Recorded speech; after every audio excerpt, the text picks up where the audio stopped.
पंजाब के पहाड़ों में एक खूबसूरत गांव था। वहां से कश्मीर की ऊंची ऊंची पहाड़ियां दिखाई देती थीं। उन्हीं पहाड़ों में एक छोटा सा गांव था जिसका नाम रामपुर था।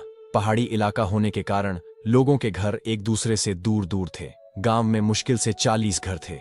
गांव में रामू नाम का एक नाई रहता था। रामू बहुत अच्छा, सीधा साधा और भगवान पर विश्वास रखने वाला आदमी था। उसकी अच्छाई के कारण गांव के लोग उसकी बहुत इज्जत करते थे। रामू के 2 बच्चे थे। रामू की पत्नी भी बहुत समझदार थी। रामू अभी पूरी तरह से जवान भी नहीं हुआ था कि उसकी जिंदगी में एक बड़ा दुख आ गया। उसकी पत्नी का देर रात अचानक निधन हो गया।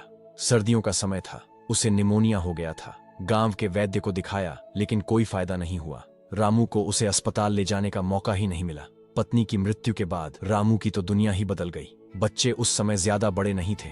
सबसे बड़ा बेटा 12 साल का था। अब रामू रोज घर का काम भी करता और बाहर जाकर पैसे भी कमाता। गांव के लोगों ने उसे दूसरी शादी करने की सलाह दी, पर रामू ने मना कर दिया। रामू पूरे दिन बहुत मेहनत करता, पर इतना ही कमा पाता कि बस 2 वक्त का खाना मिल सके। गांव वालों ने रामू की कुछ मदद की, लेकिन गांव वाले भी कब तक मदद करते। एक दिन रामू ने सोचा कि इस गांव में तो थोड़े ही घर हैं और हर दिन कोई बाल या दाढ़ी बनवाने भी नहीं आता, इसीलिए क्यों ना दूसरे गांव में किस्मत आजमाई जाए। दूसरा गांव एक पहाड़ी के नीचे था, जो रामू के गांव से 5 मील दूर था। उस समय दूसरे गांव जाने के लिए बैलगाड़ी का इस्तेमाल होता था, लेकिन तब तक गांव में किसी के पास बैलगाड़ी नहीं थी। रामू सुबह जल्दी उठता, जरूरी काम करता, बच्चों को खाना खिलाता, खुद भी खाता और फिर बच्चों को घर में ही रहने की सलाह देकर आसपास के 2-4 घरों में भी कह देता कि बच्चों का थोड़ा ध्यान रखें। फिर वह सुबह सुबह ही अपने सामान का थैला लेकर जंगल के रास्ते से होकर दूसरे गांव की ओर निकल पड़ता।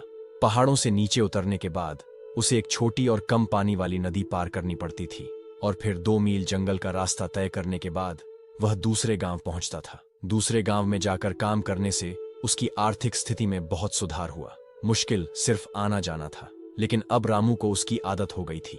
दूसरे गांव में काम करते हुए रामू को अब 5 महीने हो चुके थे। एक दिन रामू दूसरे गांव से वापस अपने गांव आ रहा था। नदी पार करने के बाद रामू ने अपने गांव का रास्ता पकड़ा तो उसकी नजर एक पेड़ पर पड़ी।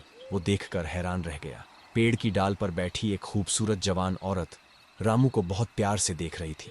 रामू उसे देखकर डर गया। वो जल्दी जल्दी आगे बढ़ने लगा तो पीछे से एक गंभीर आवाज आई, रुको रामू। ना चाहते हुए भी रामू रुक गया।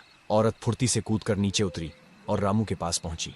रामू उससे बोला, तुम कौन हो और मुझसे क्या चाहती हो? वो औरत बोली, मेरा नाम रमा है, मैं जामनगर में रहती हूँ। रामू सोचने लगा कि जामनगर नाम का तो कोई गांव आसपास है ही नहीं।